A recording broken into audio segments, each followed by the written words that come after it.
जब द्रोणाचार्य जी ने देखा कि ये राजकुमार अस्त्र विद्या में प्रवीण हो चुके हैं, तब कृपाचार्य सोमदत्त वाली, गंगानंदन, भीष्म, भगवान व्यासदेव जी, विदुर जी, धृतराष्ट्र जी, इन सबको बुलाया और कहा ये राजकुमार संपूर्ण अस्त्र शस्त्र विद्या से प्रवीण हो चुके हैं। हम सब राजकुमारों का योगी जो शास्त्र विद्या में, शस्त्र विद्या में, राजनीति में प्रवीण हुए, एक रंगमंच बनाया जाए, उनका युद्ध कौशल दिखाना चाहते हैं।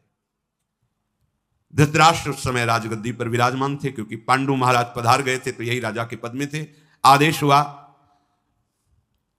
वहां की बहुत ही समतल भूमि का पूजन करके वहां आसन बनाए गए, सम्राट के लिए, उनके मंत्रियों के लिए, हस्तिनापुर के पूज्यजनों के लिए, नर नारियों के लिए बहुत बड़ा रंगमंच, और सुंदर सुंदर पालकियों में राजरानियां वहां पधारी, पूरे नगर के लोग पधारे, जन समुदाय एकत्र हो गया, विविध प्रकार के बाजे बजाए गए।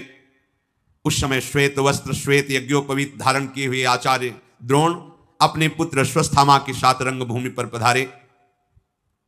बलवानों में श्रेष्ठ द्रोणाचार्य जी की सबने पूजा की। उच्च स्थान पर आचार्य बैठे, समीप में कृपाचार्य बैठे, फिर गंगानंदन भीष्म जी, फिर विदुर जी, धृतराष्ट्र जी, ऐसे बड़े बड़े सब महापुरुष बैठे। जितने भी राजकुमार हैं सब अपने अपने दस्ताने पहनकर कमर कस के युद्ध कौशल दिखाने के लिए आए। राजकुमारों में श्रेष्ठ महाराज युधिष्ठिर सबसे पहले आकर अपने आचार्य को और फिर पूज्यजनों को प्रणाम किया। यदि सभा में गुरुदेव विराजमान हो और गुरु के गुरु, गुरु के गुरु ऐसे पूज्यजन विराजमान हो, तो शिष्य का पहला कर्तव्य है कि अपने गुरुदेव को साष्टांग प्रणाम करने के बाद ही किसी को प्रणाम करें। गुरु से बढ़कर उसकी दृष्टि में कोई महिमा नहीं होनी चाहिए। सबसे पहले अपने गुरुदेव को, वो खुद आदेश करेंगे, अरे नहीं ऐसा नहीं, उनको प्रणाम करो। पर शिष्य का पहला प्रणाम अपने गुरुदेव के लिए। तो सबसे पहले धर्मराज युधिष्ठिर जी ने द्रोणाचार्य को प्रणाम किया, फिर गुरुजनों को। राजकुमार जो दुर्योधन आदि हैं, ये सब अपने अपने अस्त्र शस्त्र लेकर रंगमंच पर आए। सबने धनुष झुका करके आचार्य चरणों में प्रणाम किया। एक एक करके अपनी धनुर्विद्या, गदा विद्या, तलवार, अश्व पर चढ़ना, हाथी पर चढ़ना, भूमि पर पैतरे बदलते हुए युद्ध करना और मल्ल युद्ध करना, कुश्ती आदि, ये सब दिखा रहे थे। दुर्योधन और भीमसेन हाथ में गदा लेकर के रंगभूमि पर जब उतरे तो ऐसा लग रहा था दो पहाड़। 10,000 हाथियों का बल दुर्योधन के अंदर और जन्मते ही 10,000 हाथियों का बल भीम के अंदर। पर जब इनको विष पवाया गया था तो 10,000 हाथियों का बल नागलोक, तो ये बहुत बल में बढ़े चढ़े थे भीम। दोनों महाबली योद्धा मंडलाकार होकर गदा युद्ध कर रहे हैं। कुंती जी और गांधारी जी धृतराष्ट्र को बताती जा रही, दुर्योधन ने ऐसा, भीम ने ऐसा। बहुत बुद्धिमान धृतराष्ट्र जी हैं, विचार कर रहे हैं कि जैसे पैतरे भीम बदलता है, देख तो पा नहीं रहे, सुन के, दुर्योधन कभी इनसे जीत नहीं सकता। वहीं हृदय में आग पैदा हो गई कि मेरे प्रिय पुत्र का विनाश करने में समर्थ होगा ये भीम। बहुत बुद्धिमान थे। इन दोनों में ऐसा जोश आया कि युद्ध रूप प्रारंभ हो गया। फिर तो सारी रंगभूमि में हाहाकार मच गया। तत्काल द्रोणाचार्य जी ने अश्वत्थामा से कहा, बीच में जाओ, इनको रोक दो, ये रंग कौशल दिखाना है या युद्ध करना है। अश्वत्थामा ने कहा, गुरुदेव का आदेश है, रुक जाइए। तो जहां जिसकी गदा वहीं रुक गए। आदेश में एक भी हरकत उसके आगे नहीं। आदेश तो जहां जैसे। जो मुझे पुत्र से भी अधिक प्रिय है, हे दर्शक गणों, अब आप उसकी शस्त्रों में कितनी निपुणता की स्थिति आई है आप देख लीजिए। स्वयं द्रोणाचार्य जी ने अर्जुन को ऐसा संबोधन करके मंच पे उतारा। आचार्य स्वस्थवाचन करके जे ही अर्जुन को उतारा, अर्जुन ने तो जैसे कोई बिजली चमके ऐसे अपने धनुष पर प्रत्यंचा चढ़ाई और ऐसा हर्षोल्लास के साथ विद्याओं का प्रदर्शन शुरू किया जो अभी तक किसी ने नहीं किया था। विदुर जी, शांतनंदन, भीष्म जी, ये सब बड़े बड़े महापुरुष देख रहे हैं। पांडुनंदन अर्जुन जैसे अरण्य मंथन से अग्नि प्रकट होती है, ऐसे तेजस्वी महापुरुष। पहले आचार्य के चरणों में बाण संचालन करके प्रणाम किया। यह वीर का प्रणाम होता है। गुरु के चरणों के समीप बाण जाकर के लगे। तत्काल आग्नेयास्त्र से रंगमंच पर आग पैदा कर दी। तत्काल वरुणास्त्र से जल बरसा करके उसको शांत कर दी। वायुवास्त्र से जोर भरी आंधी चला दी और पर्जन्यास्त्र से बादल पैदा करके वर्षा शुरू कर दी। क्षण भर में अर्जुन आकाश में दिखाई देते, क्षण भर में बहुत छोटे दिखाई देते। एक क्षण में रथ में खड़े हैं तो दूसरे क्षण में रथ के नीचे खड़े हैं और अस्त्र कौशल बाणों की वर्षा शुरू कर दी, जैसे बाण पानी की बूंदें ऐसे बरस रहे हैं। बड़ी फुर्ती से बड़े सूक्ष्म लक्ष्य को बड़े शीघ्र बिना हिले डुले बेध देना। रंगभूमि में एक लोहे का बना हुआ स्वर्ण रखा गया जो बहुत तीव्रता से घूम रहा था यंत्र पर। अर्जुन ने एक साथ 5 बाण उसके मुख में भर दिए और वो ऐसे घूम रहा है। 5 बाण अलग अलग, कितनी सेकंड में सामने आया, 5 बाण से भर दिया। सब ने आश्चर्यचकित होकर के वाह वाह की। एक गाय का सींग ऐसे लटकाया गया था जो ऐसे बराबर हिल रहा था। अर्जुन उसके छेद में 21 बाण एक ही हिलने पर ऐसे 21 बाण से बेच दिया। बहुत सा अस्त्र कौशल अर्जुन ने दिखलाया। आश्चर्य की बात है, जब अर्जुन ये दिखा ही रहे थे और सब वाह वाही कर रहे थे तो दरवाजे पर आवाज आई ताल ठोकने की, भुजाओं की। वो ऐसा लग रहा था जैसे कोई पहाड़ टूट गया हो।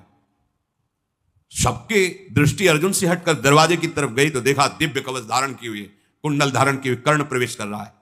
ये जो पीछे कवच कुंडल अपहरण की बात बताई थी कि सूर्य भगवान ने स्वप्न में कहा, वो युद्ध क्षेत्र की थी। वहां उनकी प्रशंसा के लिए कहा था कि स्वयं सूर्य भगवान ने आदेश किया था, पर उन्होंने चीज की। ये युद्ध क्षेत्र में जब महाभारत युद्ध उस समय की बात, दिव्य कवच जो शरीर के साथ उत्पन्न हुआ था, जे ही कुंती जी ने देखा कि ये तो मेरा पुत्र है, इसी को तो गंगा में प्रवाहित किया था, और इसे अतिरथ ने पाला है। अधिरथ ने बड़ा आनंद हुआ, पर क्षोभ भी हुआ कि ऐसे वीर पुत्र को मैं घोषणा नहीं कर सकती कि मेरा पुत्र है। कुंती ने अश्रुओं से अपने कपोलों को भी होते चुपचाप कि कोई देख ना पावे, बड़ा आनंद हुआ। सबसे पहला पुत्र है सूर्य भगवान के द्वारा। प्रचंड किरण जैसे भगवान सूर्य पधारते हैं, ऐसा तेजस्वी कर्ण आया और द्रोणाचार्य कृपाचार्य जी को ऐसे प्रणाम किया मानो उपहास कर रहा हो। थोड़ा अभिमान भी था। गुरुजनों से ऐसा नहीं करना चाहिए, ऐसे गुरुजनों को एक हाथ से प्रणाम नहीं किया जाता वैसे। और द्रोणाचार्य जी से कहा, बड़ा यश गा रहे हो अपने शिष्य अर्जुन का, इसने जितनी कलाएं दिखाई इससे बढ़कर कम समय में मैं कलाएं दिखाता हूं। सब सभा सन्न रह गई। तुरंत बहुत से वीरों के साथ दुर्योधन खड़ा हुआ। अवश्य अवश्य स्वागत है वीर तुम्हारा, क्योंकि वो तो चाह ही रहा था कि अर्जुन की समानता करने वाला कोई नहीं, कम से कम ये वीर तो बोल तो रहा है, पर आज दिखाई भी देगा कि कितना वीर है। महाबली द्रोणाचार्य जी ने कर्ण को आदेश दे दिया, तू अच्छा दिखा कला कौशल, बातचीत से ही नहीं होता। आश्चर्य की बात, कर्ण ने जितने अर्जुन ने कलाएं दिखाई थी दिव्यास्त्रों के सब दिखा दी, और कम समय में, अर्जुन से कम समय में। बड़े भाई हैं पर पता नहीं है ना किसी को। और द्रोणाचार्य जी से कहा, आदेश कीजिए इस अर्जुन को, इसी रंगमंच पर मैं द्वंद्व युद्ध से ललकार कर इसके प्राणों का हरण करना चाहता हूं, मुझे ईर्ष्या है इससे।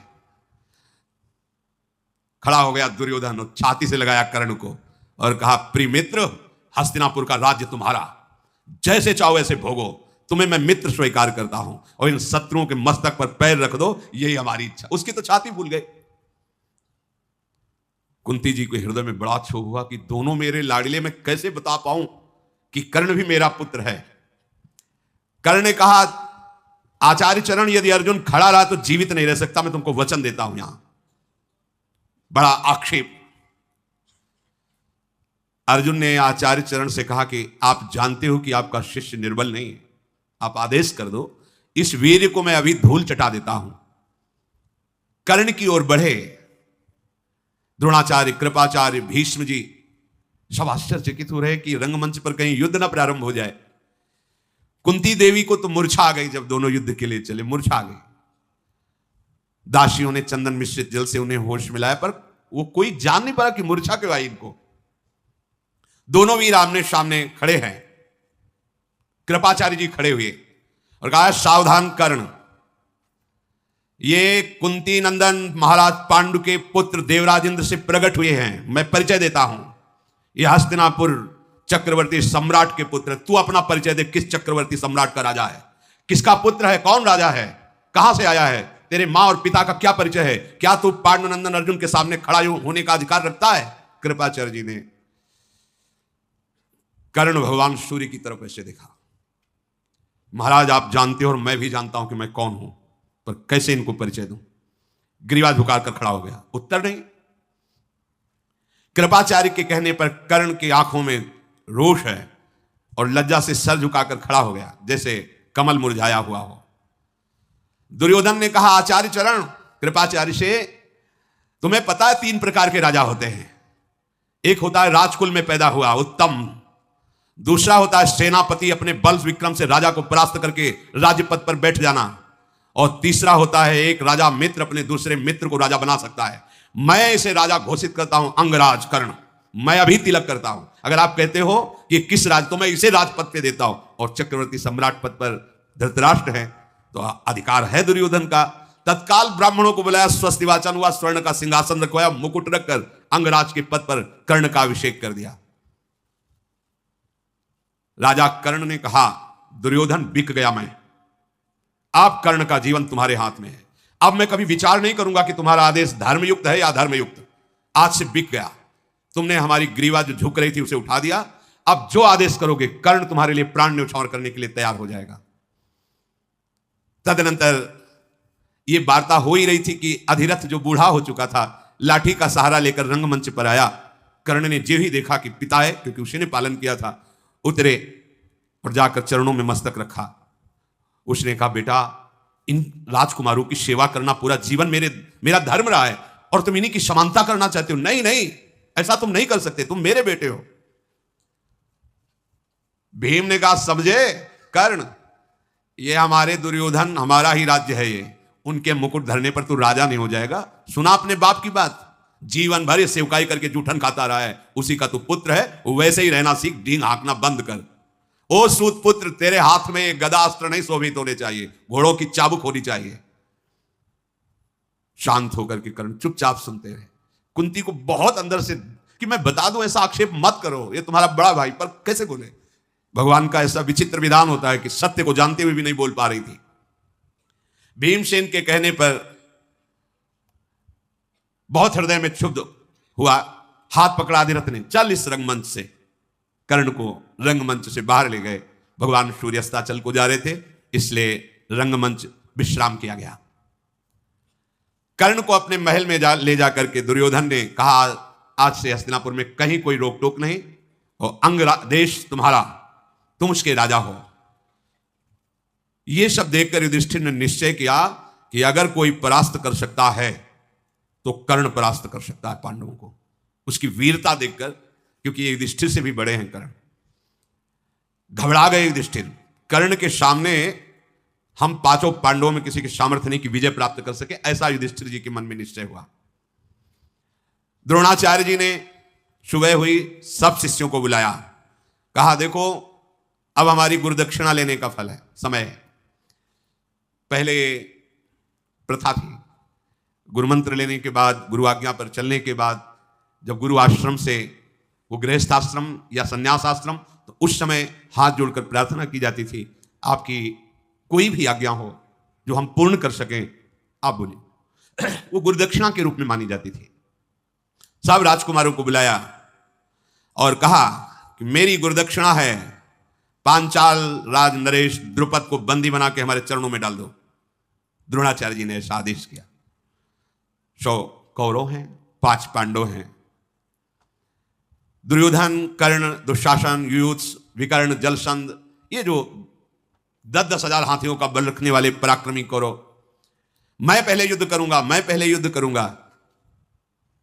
राजधानी के निकट पहुंचकर द्रोणाचार्य जी रुके और कहा, देखो एक एक पक्ष जाएगा, पहले कौरव जाएंगे, गुरुदक्षिणा में द्रुपद को बंदी बना के हमारे चरणों में लाएंगे। यदि ऐसा ना हो सका तो फिर पांडव जाएंगे। रथों पर बैठकर, घोड़ों पर बैठ करके द्रुपद नगरी में प्रवेश करके विनाश करने लगे। महाराज द्रुपद को सूचना पहुंची कि कुरुवंशी राजकुमार आक्रमण कर दिए हैं। द्रुपद महावीर थे, तत्काल सैनिक और भाइयों के साथ वहां पधारे। अब ये राजकुमार कहां द्रुपद, भयानक बाणों की वर्षा की भय से भयभीत होकर भागने लगे 100 कौरव। घायल अवस्था में चीख पुकार करके वहां टिकी ही नहीं पाए उनके सामने। अर्जुन ने कहा, ये जो आवाज सुनाई दे रही है कौरवों की त्राहिमाम की आवाज है। गुरुदेव, वो भी आपके शिष्य हैं और हमारे भाई हैं, अगर आप विलंब करते हैं तो हो सकता है उनके प्राणों पर भी आ जाए। आप आदेश कीजिए, मैं अभी बंदी बना करके द्रुपद को आपके चरणों में डालता हूं। ऐसा ही हो, तथास्तु कहकर आदेश कर दिया। पांचाल द्रुपद बाणों से कर्ण को, दुशासन को, दुर्योधन को ऐसी मार लगाए, चीखते चिल्लाते हुए सब भाग पड़े। आर्तनाद करने लगे। शत्रुओं को सिंहनाद करते हुए अपने रथ से, घरघराट से भयभीत करते हुए अर्जुन चले और कहा, महाराज युधिष्ठिर आप गुरु सेवा में रहिए। भीमसेन से कहा, आगे तुम गदा लेकर चलो। नकुल सहदेव से कहा, तुम हमारे दोनों रथ के पहियों के बराबर घोड़े से चलो, अकेले मैं जीतूंगा, किसी सैनिक की या किसी अन्य की आवश्यकता नहीं। महाराज द्रुपद की सेना को जैसे कोई मतवाला हाथी वन उजाड़ते हुए चलता है, भीम अपनी गदा से रास्ता साफ करते, कोई सामने टिकता नहीं। ग्वाला वन में डंडे से जैसे पशुओं को भागता है, भीमसेन ने सारी सेना अकेले खदेड़ दी द्रुपद की। द्रोणाचार्य का प्री कार्य करने के लिए अर्जुन ऐसे बाणों की वर्षा कर रहे थे कि द्रुपद पक्ष को यह दिखाई ही नहीं दे रहा था कि चला कौन रहा है बाण। अंधेरा छा गया बाणों से। अर्जुन ने बड़ी फुर्ती से बाण संधान करके महाराज पांचाल नरेश द्रुपद के सारथी को मार डाला, ध्वजा काट दी, उनके धनुष की प्रतिष्ठा काट दी और कूद पड़े तलवार लेकर। और जैसे एक सिंह दूसरे सिंह को दबोच लेता है, ऐसे द्रुपद को पकड़ करके गर्दन नीची करके और अपने रथ पे डाल लिया और भीमसेन से कहा, बस वापस चलो। अर्जुन को आते देख करके द्रोणाचार्य जी खड़े हो गए। द्रोणाचार्य के सामने जाके पटक दिया द्रुपद को चरणों में। द्रोणाचार्य जी खड़े थे, कहा, हां भाई द्रुपद, वचन याद करो, राजा का मित्र राजा होता है, भिखारी नहीं होता। आज मैं राजा हूं और तू भिखारी, बोल मित्रता स्वीकार करता है कि नहीं? अब जब राजा ही चरणों में पड़ा हुआ है तो फिर द्रुपद के हृदय में भयंकर आग आओ। राष्ट्र को रौंद दिया अकेले भीम ने। द्रोणाचार्य जी हंसे, बोले, हम दयालु ब्राह्मण हैं, मारेंगे नहीं तुम्हें, क्षमा करते हैं, पर आप पूछते हैं हमसे दोस्ती करोगे? जैसे सभा में गए थे तो कहा था, भिखारी तेरी मेरी क्या मित्रता, अब बोलो मेरे से मित्रता करोगे? तुम कुछ नहीं हो इस समय में, तुम्हारे प्राण भी हमारे अधीन है। हाथ जोड़ करके द्रुपद ने कहा, मुझे पता नहीं था कि ब्रह्म बल सबसे श्रेष्ठ होता है। अब मैं आपके चरणों में पड़ा हूं, चाहे जीवन दान दो या आप मार दो, पर आप जैसे पराक्रमी महात्मा के पराक्रम को मैं ऐसा नहीं जानता था। द्रुपद ने कहा। उनका, द्रुपद तुम आज भी मित्र हो, सम्मान के साथ जाओ, पर आधा राज्य हमारा और आधा तुम्हारा। पांचाल नरेश का आधा राज्य द्रुपद को दिया और आधा द्रोणाचार्य जी ने लिया। द्रुपद को छोड़ तो दिया, पर द्रुपद ने कहा, क्षत्रिय बल से तो तुम्हारा नाश नहीं कर पाए हम और न कर पाएंगे। अब मैं ऐसे ब्राह्मण को ढूंढूंगा जो तुम्हारा नाश कर दे, क्योंकि मैं सहन नहीं। ये ईर्ष्या, द्वेष, जय पराजय, ये बिना भगवान के भजन के शांत नहीं होती। अब जब ये बात नगर को पता चली कि द्रुपद को बंदी बनाकर द्रोणाचार्य के चरणों में डाल दिया गया, तो पूरी प्रजा महाराज युधिष्ठिर पर टूट पड़ी। हमारे जैसे पांडु राजा थे वैसे ही महाराज युधिष्ठिर हैं। अब धृतराष्ट्र ने महाराज युधिष्ठिर राजा होने चाहिए। गली गलियों में लाखों लोग एकत्रित होकर धृतराष्ट्र के पास सूचना पहुंची कि महाराज आपका सिंहासन खतरे में है। महाराज युधिष्ठिर के लिए पूरी प्रजा तैयार है। भीष्म जी, विदुर जी, ये सब एकत्रित हुए। प्रजा जब चाह रही तो फिर क्या होगा? वह ऐसा नहीं होना चाहिए। धृतराष्ट्र जी को राजगद्दी से नहीं। धृतराष्ट्र जी ने घोषणा कर दी, युवराज पद पर महाराज युधिष्ठिर को विराजमान कर।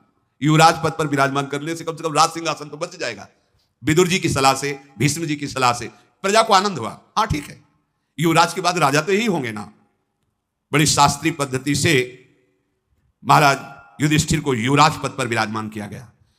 इसी बीच में भीमसेन ने भगवान बलराम जी से गदा युद्ध सीखा और दुर्योधन ने भी।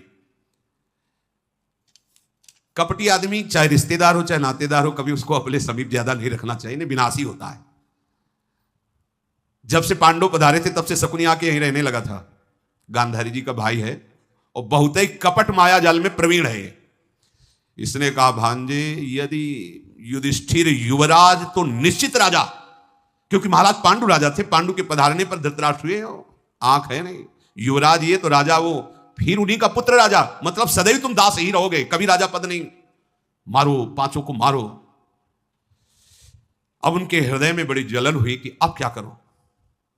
समुद्र पर्यंत सारी पृथ्वी का राज्य महाराज युधिष्ठिर को मिलेगा, क्योंकि युवराज हो गए। अब क्या कर सकते हैं? इतने में जो भी राजा सर उठाता विरोध में, भीम और अर्जुन जाकर परास्त करके धनराशि धृतराष्ट्र के चरणों में समर्पित करते। ये सब सुनकर देखकर धृतराष्ट्र का हृदय जलने लगा। निश्चित मुझे भी सिंहासन से उतारा जाएगा और युधिष्ठिर ही चक्रवर्ती सम्राट बनेगा। एक कणिक नाम का बहुत ही कूटनीतिज्ञ सलाहकार था धृतराष्ट्र का। उन्होंने बुलाया एकांत में, कहा कुणिक, मैं विचार नहीं कर पा रहा हूं कि क्या करूं। परिस्थिति यह है कि मेरे भाई के ही पुत्र मेरे लिए कांटा बन रहे हैं। तो उसने कहा, महाराज, राजा आप हो, खजाना आपके हाथ में, मंत्री आपके हाथ में है, शत्रु कोई भी हो उसे मरवा डालना ही उचित होता है। ऐसी कूटनीति कहती है। तुम दंड देने में समर्थ हो, यदि दंड का आश्रय नहीं लोगे तो तुम्हारा राज्य छिन जाएगा। शत्रु कोई भी हो, रिश्तेदार, नातेदार, पुत्र या संबंधी कोई भी हो, अगर वो शत्रु है तो या तो उसे मुंह मांगी वस्तु दे करके अपने पक्ष में फंसा के मार डालना चाहिए, और या तो युद्ध में ललकार के मार डालना चाहिए। तो तुम पांडवों को युद्ध में ललकार नहीं सकते क्योंकि तुम्हारे भतीजे हैं, तो इनको प्रसन्न करके दांव में फंसा के मार दो। यही राजनीति कहती है। कुणिक का यह उपदेश सुन करके यद्यपि नीति में निपुण धृतराष्ट्र पर बुद्धि काम नहीं कर रही, वो तो अपने स्थान को चला गया नीति बता करके। सुबल पुत्र शकुनी, दुर्योधन, दुशासन, कर्ण, ये सब धृतराष्ट्र के समीप गए और कहा, महाराज आप सुन रहे हैं, देख रहे हैं, आपके हम 100 पुत्रों का पूरा राज्य से निष्कासन ही कर देंगे पांडव। भीमसेन सबसे बलवान है, अर्जुन अस्त्र विद्या में प्रवीण है, और मैं सदैव जलता रहता हूं यह देख करके। आपने राज्याभिषेक भी राजपद पर युधिष्ठिर का कर दिया, तो अब आपको पता नहीं है कि यही राजा बनेगा, क्या यह उचित है? और उधर वो सलाह दे के गया ही था कि मरवा डालना चाहिए, जो कणिक वो कूटनीति का विशेषज्ञ था। कर्ण और शकुनी, महाराज धृतराष्ट्र, अब आप कुछ विचार कीजिए, ये पांडव भारी संकट हैं, इनका विनाश होना ही चाहिए। ये भीष्म सत्य प्रतिज्ञ हैं, कभी पांडवों का पक्ष छोड़ेंगे नहीं। द्रोणाचार्य जी अर्जुन को बहुत प्यार करते हैं, सदैव उनके पक्ष में रहेंगे। युवराज पद दे ही दिया है, अब हमारे लिए क्या रह गया है? विचार कीजिए महाराज। अब ऐसी दशा में हम क्या करें? आप हमारे पिता हो और राजा भी हो, क्या हमको ऐसे ही दास बना के इनका रखोगे? पांडु महाराज इतने सद्गुण संपन्न हुए, इसलिए बड़े आप थे पर राजा आप नहीं बने, आंखों के कारण, आंखें अंधी थी। अब आप राजा बने, मेरा अवसर था तो युवराज बना दिया युधिष्ठिर को। महाराज आप कुछ तो कीजिए। अपने पुत्रों की बात सुनकर और उस कूटनीतिज्ञ की सलाह से बड़ा विचार किया कि क्या किया जा सकता है, आप लोग ही बताओ क्या कर सकते हैं। धृतराष्ट्र जी ने ऐसा पूछा तो उनका, महाराज हमने विचार किया है, एक बार हस्तिनापुर से हटाओ, वारणावत है, ये बात फैलाई जाए कि वारणावत बहुत सुंदर है, हम वहां बहुत बड़ा मेला लगा रहे हैं, पांडवों को कुंती के साथ जाकर वहां कुछ दिन रहना चाहिए, दर्शनी नगर है, दर्शन करना चाहिए, मेले में जाना चाहिए, एक बार आप हस्तिनापुर से हटाओ। ठीक है। दुर्योधन ने बहुत से राजमंत्रियों को पैसे देकर पूरे नगर में, वारणावत बहुत अच्छा है, वहां ऐसा, वहां जाना चाहिए युधिष्ठिर को, जिससे प्रजा विरोध न करे। प्रजा में हो गया, अच्छा हम लोग भी जाएंगे देखने के लिए। धृतराष्ट्र ने बुलाया पांडवों को और कहा, बेटा जीवन भर पांडव ने हमारे साथ सद्व्यवहार किया है और तुम भी वैसे ही हमसे प्रेम करते हो। मेरा हृदय कह रहा, मैंने सुना है वारणावत बहुत सुंदर है, क्या तुम देखना चाहोगे? अपनी मां के साथ वारणावत चले जाओ, कुछ दिन वहां देखो, ये तो राज्य आपका है ही है, फिर आ जाना। युधिष्ठिर जी को अच्छा नहीं लगा कि मतलब ये सम्राट पद पे बैठ के ऐसी क्या बात कर रहे हैं, अभी तो युवराज पद दिया है, ये बात क्या कर रहे हैं, मतलब ऐसा क्या, इतना प्रेम से मुझे क्यों भेजना चाहते हैं? निश्चिंत होकर तुम जाओ, क्या सोच रहे हो युधिष्ठिर, बिल्कुल मंगल है। अरे जिसके साथ भीष्म हैं, द्रोण हैं, उसे कहीं परेशानी हो सकती है, और हमने पहले से व्यवस्था कर दी है। धृतराष्ट्र की बात को संशयपूर्ण लेते हुए युधिष्ठिर बहुत बुद्धिमान थे, धर्म का अवतार है, सोचा कि मैं असहाय हूं, इस समय मुझे वही करना है जैसा ये आदेश कर रहे हैं। उन्होंने कहा, पिताश्री आप जैसा आदेश करें। बड़े पिता, और विदुर जी को छोटे पिता कहते थे, वो पांडु के पुत्र थे। युधिष्ठिर ने शांतनंदन भीष्म, विदुर जी, द्रोण, वाल्मीकि, सोमदत्त, कृपाचार्य, इन सब ब्राह्मणों को प्रणाम किया और कहा, आदेश मिला है मुझे वारणावत जाने का। धृतराष्ट्र जी के आदेश को कोई काट नहीं सकता, पर सब चिंतित हो गए, अचानक ये आदेश कैसा? पांडुनंदन युधिष्ठिर, भगवान तुम्हारी सदैव रक्षा करें, ऐसा बुजुर्गों ने सबने आशीर्वाद दिया। वारणावत जाने की आज्ञा दे दी। दुर्योधन बड़ा प्रसन्न हुआ। उसका एक प्रधान निजी मंत्री था जिसका नाम पुरोचन था। पुरोचन को बुलाया और कहा, पुरोचन ये धन धान संपन्न संपूर्ण पृथ्वी जैसी हमारी वैसी तुम्हारी। तुम्हें एक कार्य करना है, तुरंत तुम वारणावत पहुंचो और एक महल का निर्माण करो। अब वहां चक्रवर्ती सम्राट धन की तो कोई कमी नहीं है। ऐसा भवन निर्माण करो जिसमें चारों ओर बहुत सुंदर कमरे, बहुत सुंदर शैया भवन, ऊपर से रत्न लगे हों और अंदर में घी, तेल, चर्बी, लाह, ये सब मिलाकर मोटी मोटी दीवारें बनी हो। ऊपर से रत्न और नीचे अंदर सब ये पेट्रोलियम, जिसमें आग लगती पूरा का पूरा महल भस्म हो जाए। और ये लोग जब पहुंचे तो गांव के महल में रखना। जब तैयार हो जाए पूरा तब कहना कि आपके लिए एक निजी महल तैयार किया है, आप कुछ समय तक उसमें वास करें और अवसर मिलते ही आग लगाकर पांचों पांडव और कुंती को वहां भस्म कर देना। चारों तरफ पूरे महल में सन, तेल, घी, लाह, चर्बी, लकड़ी ऐसे लगाना कि कोई जान ना पाए। ऊपर से रत्नों का लेप। बड़ी सावधानी से गुप्तचरों के द्वारा भी पता नहीं चलना चाहिए कि मेरे द्वारा ऐसे भवन का निर्माण किया जा रहा है। पांडवों को ऐसे विश्वास दिलाना जैसे तुम उनको बहुत प्यार कर रहे हो। जब पांडव जल जाएं तब तुम भी बाहर खड़े होकर के रोना कि हाय ये क्या हो गया, कैसे आग लग गई, क्या हो गया, तो ऐसे, और हमें सूचना देना। पुरोचन ने वैसा ही करने का ठाना जैसा दुर्योधन ने कहा था। शीघ्रगामी रथ पर आरूढ़ होकर वो वारणावत पहुंचा और गुप्त रूप से रात्रि में सब सामान मंगवाता और महल का निर्माण शुरू किया। पांडव जन हस्तिनापुर को प्रणाम करके दुखी होकर के चले तो उनको पहुंचाने के लिए द्रोणाचार्य, कृपाचार्य, विदुर जी और बड़े बूढ़े हस्तिनापुर के साथ कुछ दूर छोड़ने के लिए गए। धृतराष्ट्र यद्यपि ये नहीं जानते थे कि वहां आग लगाने का प्लान ये लोग कर रहे, वो केवल दूर भेजना चाहते थे। महाराज युधिष्ठिर विदुर जी की तरफ देख रहे थे। सभा साथ चल रही थी पर बार बार विदुर जी की तरफ की कोई संकेत, कोई इशारा। भीष्म जी ने कहा हम लोग ये नहीं चाहते थे कि आप हस्तिनापुर से वारणावत जाएं, पर महाराज का आदेश क्यों है ये मुझे पता नहीं, और उनके आदेश पर हम सिंहासन के अधीन है। जो सिंहासन पे होगा उसका जो आदेश होगा हम उसी के पालन में दृढ़ रहेंगे, ऐसा हमने अपने पिता को वचन दिया है, महाराज शांतनु को। इसलिए हमारा कोई आदेश चलेगा नहीं। हम चाहते नहीं हैं पर तुम्हें जाना पड़ेगा। धृतराष्ट्र के इस आज्ञा पर कोई विरोध नहीं दे सका। विदुर जी ने सोचा कि एकांत मिले तो कुछ बात करूं, पर एकांत का सब साथ है तो भाषा बदल दी। वो भाषा केवल युधिष्ठिर को पता है क्योंकि वो धर्मराज के अंश से है, म्लेच्छ भाषा। उन्होंने, विदुर जी ने म्लेच्छ भाषा में बोला जिसका अर्थ है, युधिष्ठिर तुम्हें पूरा रहस्य का ज्ञान होना चाहिए। ये हिंदी में, पर वो म्लेच्छ भाषा किसी को समझ में वहां नहीं आई। जो अनभिज्ञ पुरुष होता है रहस्य को नहीं जानता, वो नष्ट हो जाता है। जो शत्रु की नीति शास्त्र का अनुसरण करने वाली बुद्धि को समझ नहीं लेता है, वो उसे समझ लेने पर कोई ऐसा उपाय कर सकता है, पर जो समझ नहीं लेता वो भस्म हो जाता है, नष्ट हो जाता है। एक ऐसा तीखा शस्त्र है युधिष्ठिर जो लोहे का नहीं बना है पर पूरे शरीर को भस्म कर देगा। जो उसे जानता है वो उस आघात से बचने का उपाय कर लेता है। अर्थात संकेत में बताया कि तुम्हारे शत्रुओं ने तुम्हारे लिए एक भवन का निर्माण किया है जो चर्बी, तेल, घृत, लाख आदि से बना हुआ है, क्योंकि विदुर जी के भी गुप्तचर लगे रहते थे पांडवों की रक्षा के लिए। फिर कहा युधिष्ठिर, घास फूस सूखे वृक्ष वाले जंगलों में वहां जलाने के लिए आग की व्यवस्था की जाती है, पर वहां के जो चतुर चूहे होते हैं वो बिल का निर्माण करके अंदर से अपने आप को उस आग से बचा लेते हैं। समझदार व्यक्ति को इसमें समझ लेना चाहिए। अर्थात उस महल में पूरा आग ही आग प्रज्वलित करने वाले पदार्थ लगे हैं। यदि वहां एक सुरंग तैयार कर ली जाए और तुम वहां से निकल जाओ तो बच सकते हो।